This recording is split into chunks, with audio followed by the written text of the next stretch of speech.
The war of words. Ready from day one. No longer ready for prime time. The catchphrase now, solutions. It's time we made the solutions business America's business again. My opponent makes speeches. I offer solutions. She's in the solutions business. In the solutions business. Speeches don't put food on the table. Speeches don't fill up your tank. Speeches don't fill your prescriptions or do anything about that stack of bills that keeps you up at night. That's the difference between me and my Democratic opponent. My opponent makes speeches. I offer solutions. When I started my campaign on Senator Moynihan's farm more than 7 years ago, I said I would listen to the people of New York. In fact, I conducted a listening tour. Because I listened, I went to work. I spend a lot of time listening. I have plans for that. I have plans for what we can do to my plans for the future. I'm going to stay focused. I don't want to take anything for granted. I hope that they will vote for my record, which is what I'm running on. A few moments ago, Senator, you said that New Yorkers know what they're voting for. 6 years ago, they knew that you would promise 200,000 jobs for this economically embattled region that we are speaking from tonight. 6 years later, most of Western New York wants to know, where are the jobs? I am very proud of the record, my plans for the future. I spend a lot of time listening. Would you call that a campaign promise out of your control? I'd hope that we would have continued the economic policies of the Clinton administration. We escaped a plague of locusts. Upstate, which had kind of missed out on the job creation and economic growth of the 90s. Mr. Spencer, how would you work in the Senate to reinvigorate this region's economy? Well, first of all, if we did have a plague of locusts, you know whose fault it would be, right? George Bush. He's responsible for everything. When are you responsible, Senator Clinton? When are you responsible after 6 years? And you pledged 200,000 jobs. So if you're not responsible, then you're ineffective. You're an ineffective United States Senator from New York. I have plans for that. I have plans for what we can do to... I'm going to stay focused. I don't want to take anything for granted. So your 2000 campaign ad claimed, quote, Hillary has a serious plan to bring 200,000 jobs to upstate New York. But instead, the federal figures show the region has lost 35,000 jobs. Did you fall short on your promise, and what will you do if you're reelected? Well, I did put forth a plan, and I wish that I've kept working at this by plan, because I believe so strongly. So I still have plans. I hope that they will vote for my plans for the future. So I still have plans. I even started a program to put small businesses on eBay. If you think that solutions line might be some sort of accident, listen to what her husband, the former president, had to say about her this afternoon in Wisconsin. She's in the solutions business. In the solutions business. On health care, even Bill Clinton's own labor secretary says Obama covers more people than Hillary and does more to cut costs, saving $2,500 for the typical family.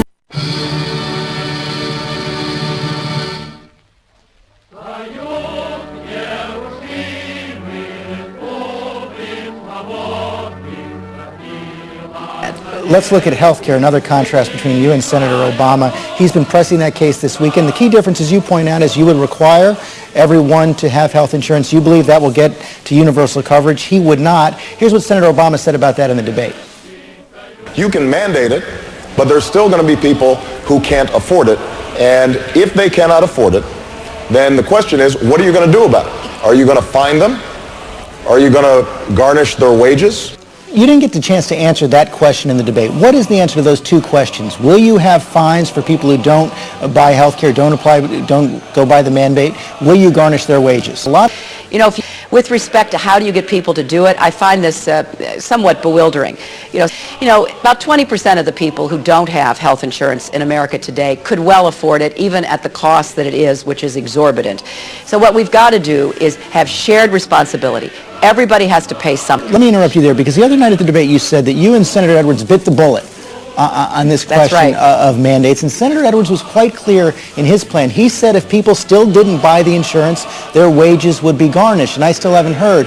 If people can afford it, and they don't buy the insurance, will their wages be garnished under your plan? When a lot of independent healthcare experts, many who worked with you in 1994, say that without these enforcement mechanisms, you simply can't get to universal coverage. You can't claim to have universal coverage, so there's no difference between your plan and Senator Obama's. And I mean, you talked about automatic enrollment. Will you garnish wages of people who don't comply, don't buy the insurance? George, we will have an enforcement mechanism, whether it's that or it's some other mechanism through the tax system or automatic enrollments. But you're missing, I believe, the key point. If you don't do what I am saying we do, we will never even attempt to get to universal health care. And the reason why I think there are a number of mechanisms, you know, going after people's wages, automatic enrollment, when you are at the place of employment, you will be automatically enrolled. Whatever the mechanism is not as important as commitment to universal health care.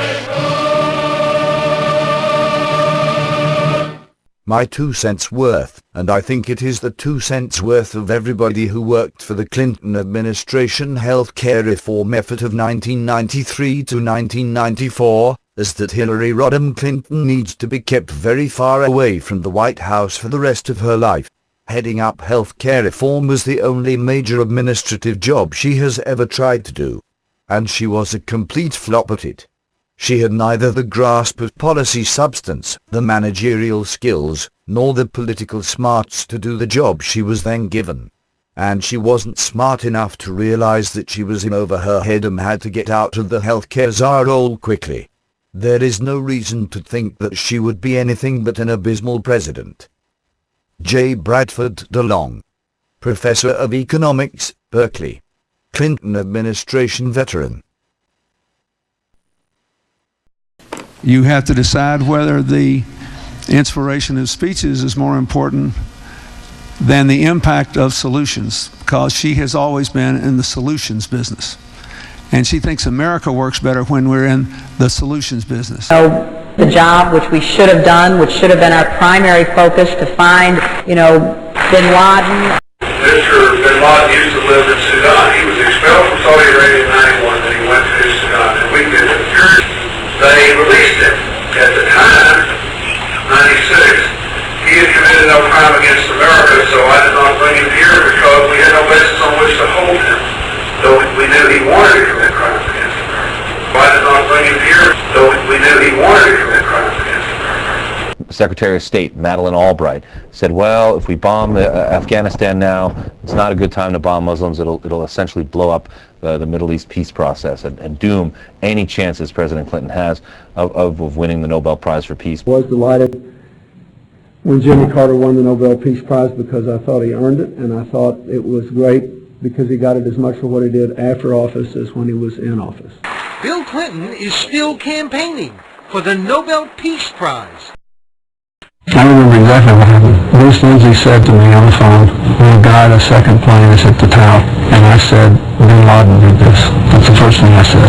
He said, "How can you be sure?" I said, "Because only Bin Laden and the Iranians could set up a network to do this. And they wouldn't do it because they have a country and targets. Bin Laden did." Did you also think at the same time we came pretty close to getting them? Yeah. I thought that my virtual recessionary was well placed and I was full of regret that I didn't get him. I mean, I immediately thought that he did it. I always ask the same question for 8 years. Can we kill him tomorrow? Bin Laden is alive today because Mr. Clinton, Mr. Sandy Berger, and Mr. Richard Clark refused to kill him. That's the bottom line.